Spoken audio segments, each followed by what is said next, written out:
Hi, and welcome to another episode of Hot Takes with me, the Silver Fox. With the Rutherglen and Hamilton West by-election now firmly underway, its news has come through which will be of great relief to the people of said constituency. Sometimes, of course, at elections you get joke candidates standing, candidates who really don't have much of a chance of winning, but they like to stand to get their 5 minutes of fame and whatever and have a little bit of a laugh. But George Galloway has ruled out his bid. He says it needs to be a direct fight between Labour and the SNP. He doesn't want to, dilute the vote. I think that's quite wise. I think he's quite right to do that. But no, he's not the joke candidate that I was considering. Not this time, at least. No, I was looking at a far more serious joke candidate. Someone who could do, I suspect, a far better job than anyone from the SNP.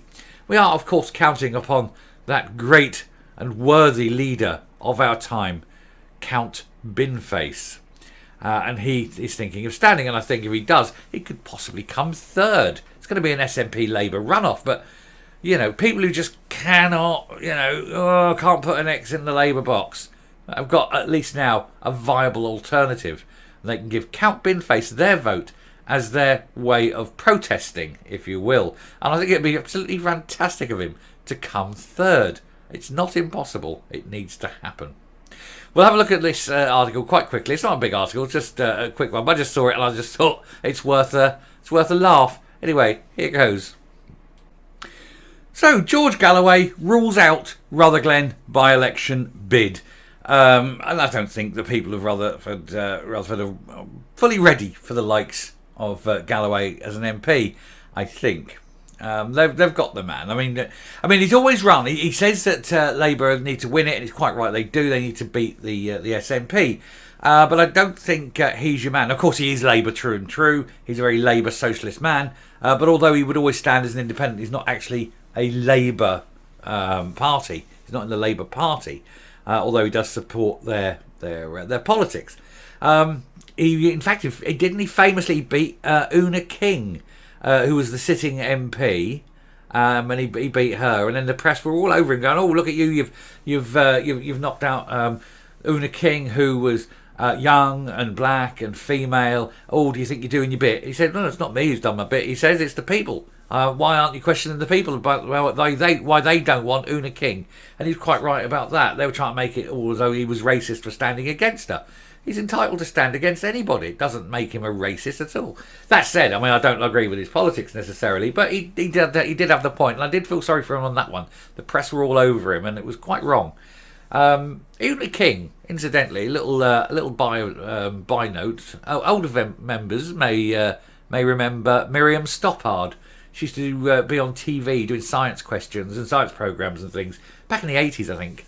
Anyway, that's Una King's aunt, in case you didn't know. But there you go, little family thing. She's a baroness now, and she lost her seat. I'm going off at a tangent, and I do apologise. She lost her seat, and she was promoted to the Lords. I think she's Baroness King or something now.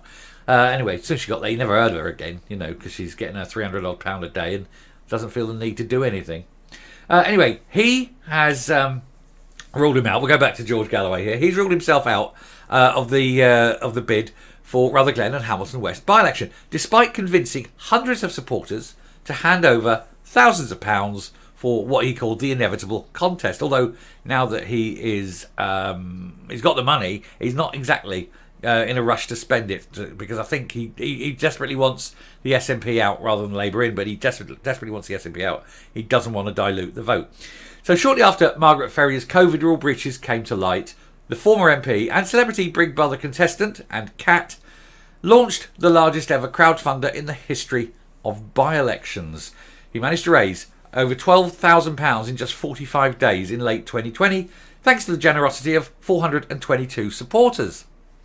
Speaking to the Sunday Post over the weekend, Mr Galloway said voters in Rutherglen and Hamilton West should back Labour's Michael Shanks.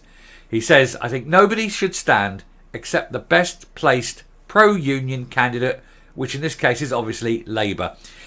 He is a unionist, he is a socialist, but he doesn't want to ruin the chances of Labour getting the vote. And I think it's also the fact that if he did stand, chances are he wouldn't win the vote anyway. He needs to go in a place where there is a three-way tie, basically, and then attract the disillusioned. I think that would be his best his best tactic. He said the money raised was used as a fighting fund for his now defunct All for Unity party at the last Scottish Parliament election. Mr. Galloway told the paper, we could not have been clearer. We said in the fundraiser that any funds not spent on a by-election will be spent on the Holyrood election of 21. It's been a long time waiting on this by-election. And here's the news. Here's the great news for the disillusioned voter in Rutherglen who thinks, I'm not voting SNP. They're a bunch of old sods, but I can't bring myself to put the X in the Labour box. Although I would say even Tories up there, hold your nose, vote Labour, just to make sure that the SNP get out. But if you feel unable, then vote for Count Binface. He says he's mulling over a possible tilt at the vacancy after the constituents recalled Miss Ferrier. The intergalactic space lord recently won 190 votes at Uxbridge and South Ruislip by-election, sparked by the resignation of Boris Johnson. That meant he took 8th place in a field of over 18 candidates, so over halfway. He finished ahead of UKIP and Piers Corbyn. Although Piers Morgan would also, I think, have been as equally a failure on that one. He told the Herald that the South Lanarkshire seat was a location of prime galactic importance, and we know it is. This is true. He said, I'm not just saying that to curry favour with the local constituents of voting age. Honest, he added. The Count said, I think I owe it to the mainstream parties to keep my electoral powder dry for now, and not to tip them off about whether they'll be facing interstellar competition or not. I like to have them quaking in their boots for as long as possible. And whether I stand in the contest or not, I'm a big fan of Scotland, and I will hope to be seeing a lot more of that great land sometime in the next 12 months or so. Please, dear God, stand. Please do stand. It will give the others something to laugh about, but if you come third, it will give them something to think about. And it would just be funny. Anyway, I shall round off there and come up. Yeah, I think the electorate in Rutherglen have dodged a bullet there by not having George Galloway standing. I know that he would get some votes, but not enough to win it, of course. But he would get some. And, of course, that may well come from Labour voters. We don't want anything to dilute that vote. If anything, we need, like I say, the other parties to vote for Labour just to get the SNP out. It would be funny.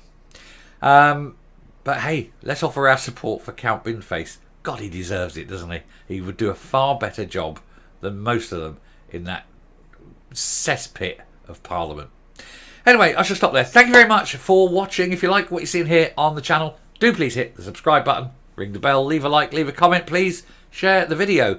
And until next time, stay safe, stay well, vote Binface. Bye.